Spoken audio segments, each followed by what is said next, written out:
They thought we hated each other. Two men on opposite sides of a political battlefield. Cameras caught the scowls, the sharp words, the stage hostility.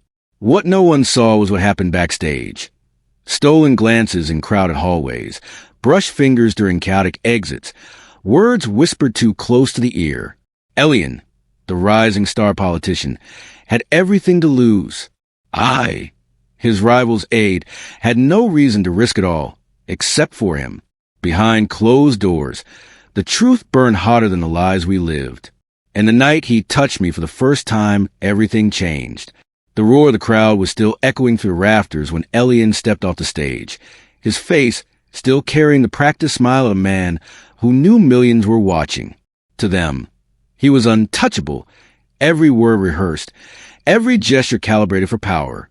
To me, standing 10 paces away, he was something else entirely, dangerous, magnetic, and forbidden. If anyone caught even a flicker of what simmered between us, it wouldn't just end a career, it would end mine. The corridor backstage was chaos. Staffers barked into radios, interns sprinted with clipboards, security shifted formation like wolves moving with their alpha. I was supposed to be the rival's shadow, the eyes and ears of the opposition, but in this storm of bodies and noise, my gaze couldn't leave him. Elian's tie was slightly loosened, his pulse visible at the edge of his throat. No one else would notice. I did. Hook 2, 200 words. Enemies, that's what they called us. But enemies don't ache the way I ached when I saw him breathe. He passed me, escorted by his aides, and for a split second our eyes locked. His were storm gray under the harsh fluorescent light, unreadable to anyone else. To me, they whispered, "Stay close." I shouldn't have followed, but I did. Down the service hallway, past the clatter of metal cases and the buzz of earpieces, I moved in step with his team. No one questioned me. Why would they? I looked like I belonged. I always did. Elian adjusted his cufflinks with that same calm authority.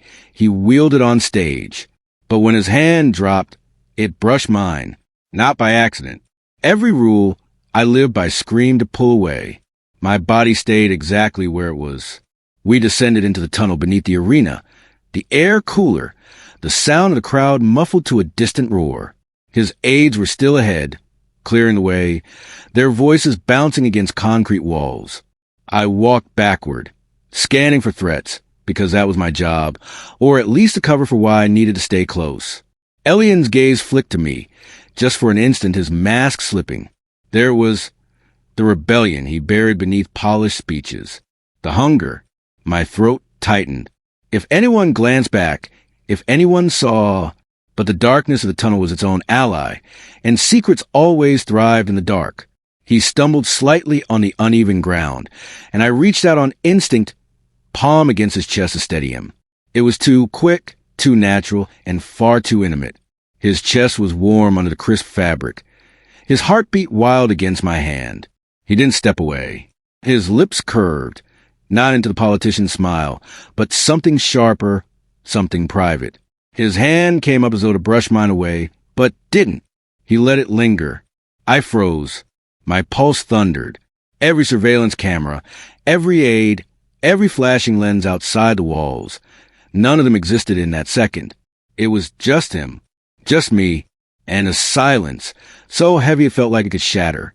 Voices echoed from the far end of the tunnel. Shouts about motorcade timing.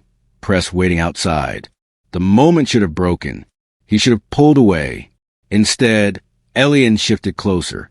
"You shouldn't be here," he murmured low enough that only I heard. His breath brushed the shell of my ear, and the words were as much invitation as warning. My mouth went dry. "Neither should you." The corners of his mouth twitched like he wanted to laugh, but couldn't risk it. Then, just as two aides looked back to check his pace, he stepped forward, forcing me to move with him. To anyone watching, it looked professional. To me, it felt like falling. The aides rounded a corner, barking into radios. For 3 seconds, we were shielded in shadow, half hidden by the service pipes overhead. That was when it happened. His hand, calm, steady, deliberate, slid across my side. Not the shoulder, not the arm. His palm pressed firmly against my hip. Fingers gripping to the fabric of my suit, like a claim no one else could see. My breath caught. My body burned. The touch was electric, dangerous, utterly calculated. He didn't need to say a word. I understood everything in that single, reckless press of his hand. And then, as quickly as it came, it was gone. But the fire lit in me, that wasn't going anywhere.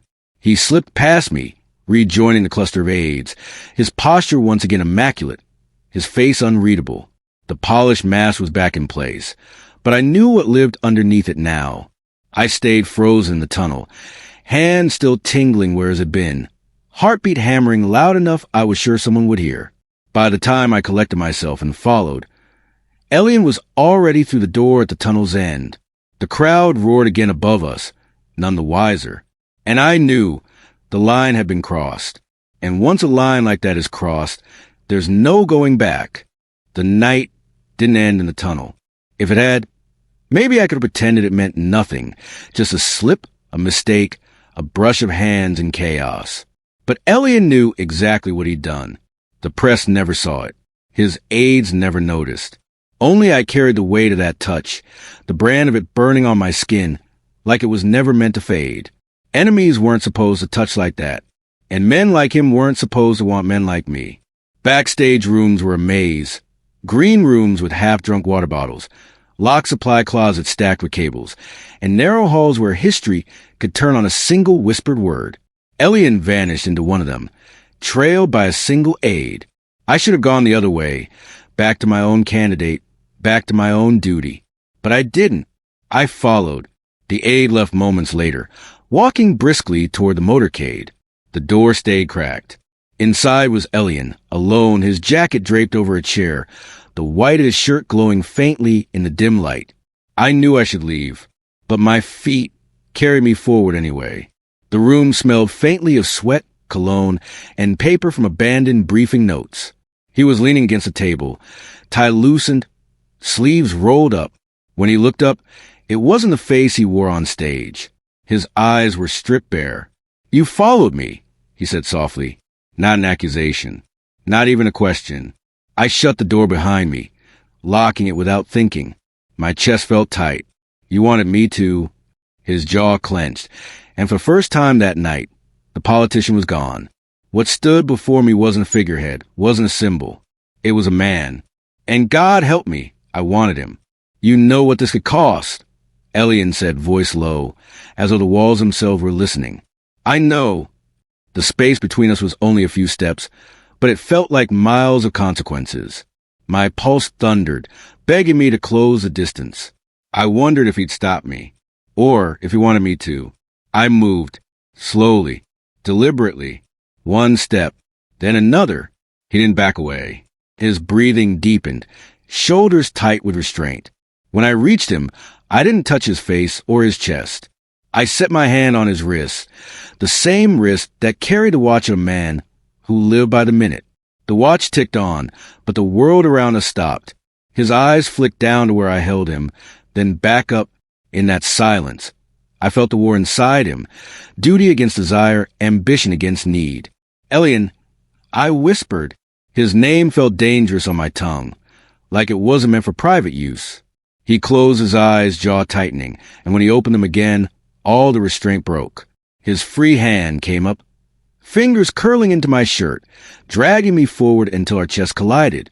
The force of it stole my breath. "You don't know what you do to me," he muttered, his lips so close I could taste the words. And then there was no space left for words at all. His mouth crashed against mine. Not gentle, not tentative, hungry, desperate, as though he'd been starving for years. I answered with equal fire, my hand gripping the back of his neck, pulling him closer. The kiss was chaos and clarity all at once. The world outside, cameras, speeches, enemies, allies, none of it mattered in that locked green room. His teeth grazed my lower lip, and I let out a sound I couldn't suppress. He swallowed it greedily, like every hidden part of me was fuel for the fire we both tried to deny. Enemies don't kiss like that. Lovers aren't supposed to risk like this. But we weren't either. We were something worse. Something better. We broke apart only because we had to breathe. Foreheads pressed together, sweat slick on our temples. His grip on my shirt stayed tight. like letting go would unravel him. "This can't happen again," he panted, though his hand still held me as if daring me to disagree. "Then don't touch me," I whispered back. His eyes flared. He didn't release me. He pulled me in again, lips softer this time, slower, but no less consuming. It was a promise wrapped in a lie, a secret written in heat across my skin. We weren't supposed to be here, but we were. And now, nothing could unmake it. The knock on the door broke everything. "Sir, the car's ready," a voice called from the hall. Elian's body went rigid. His mask slid back into place in seconds, shoulders squared, shirt adjusted. He grabbed his jacket, eyes sharp again, but before he opened the door, he glanced at me. One last look, raw and unguarded, meant only for me. When he stepped out, he was a politician again. I was a rival aide. To the world, we were enemies. But behind closed doors, we both knew the truth. And it was only the beginning.